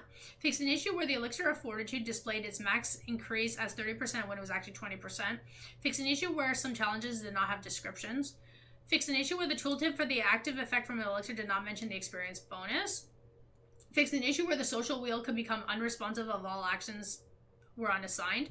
Fix an issue where the options on the social wheel could appear grayed out if the wheel was closed because of another menu being open. Fix an issue where the notification requiring a Paragon point didn't have the button prompt when playing with a controller. Fix an issue where the tooltip for dungeons that have active whispers associated with them would display the Codex of Power aspect rewarded for completion even if the aspect had already been unlocked. Fix an issue where text in Japanese, Korean, and Chinese did not display properly in the Halls of the Fallen Heroes or Friends list notes. Fix an issue where druids and barbarians could appear as silhouettes in loading screens. Fix an issue where the map would become unresponsive if opening the map while using Force Move. Fix an issue where a map pin could change its location after using a waypoint. Fix an issue where switching between the Edit tab and other tabs in the stash while playing with the controller could cause the menu to malfunction. Fix an issue where some damage bonus stats did not display properly in the character stats window. Fix an issue where the selected tab in the vendor menu would switch automatically when the shop timer refreshed. Fix various instances where challenge descriptions would not expand when interacted with. Fix various other issues where tooltips and text descriptions were inaccurate or displayed incorrectly. Fix various other issues with map pins and quest markers. Fix various instances where the map and other map pin could be inaccurate. Fix an issue where the Snow Veiled and Disobedience legendary aspects incorrectly displayed their bonuses as multiplicative instead of additive. Various localization fixes. Miscellaneous. Fix an issue where horses, which are exclusive in zones where they cannot be damaged, were included in the endangered species challenge criteria. Fix an issue where the killer's hand gloves would disappear from the fields of hatred odds and ends vendor if all other cosmetics from that vendor were purchased. Fix an issue where the grandfather was available as a wardrobe customization unlock. Uber unique items are not supposed to be available to apply their appearance on other items. Fix an issue where an ore node in Core Dragon could repeatedly respawn after the player left the area during Helltide. Fix multiple instances where players could get stuck on terrain while mounted.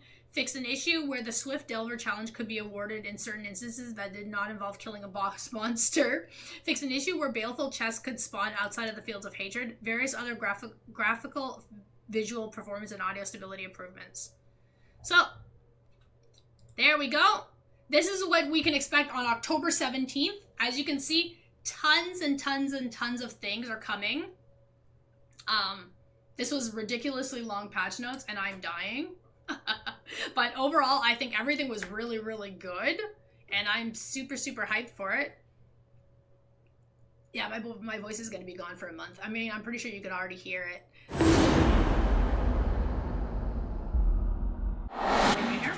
Seasons and your stashed items. With Season of Blood beginning on October 17th at 10 a.m. PDT, we want to ensure your hard-earned gear from Season of the Malignant transfers to the Eternal Realm with you. Once Season of the Malignant ends, all seasonal characters will be transferred to the Eternal Realm. All items in that character's Season of the Malignant stash will go into a new Withdraw-only stash tab in the Eternal Realm. You have all of Season of Blood to withdraw any items you would like to keep from the Season of the Malignant. Any items left in the Withdraw-only stash tab once the Season of Blood ends will become unrecoverable. Thank you for playing. Okay, that is actually really good. So basically, if we don't want to jump over to Eternal Realm and deal with our stash tab right away, we have the whole season to get that sorted out. So if you don't go into Eternal Realm before the end of Season of the Blood, then those items will be all completely lost. But at least you have a whole season to go and deal with that inventory. So that's actually really good. I like that.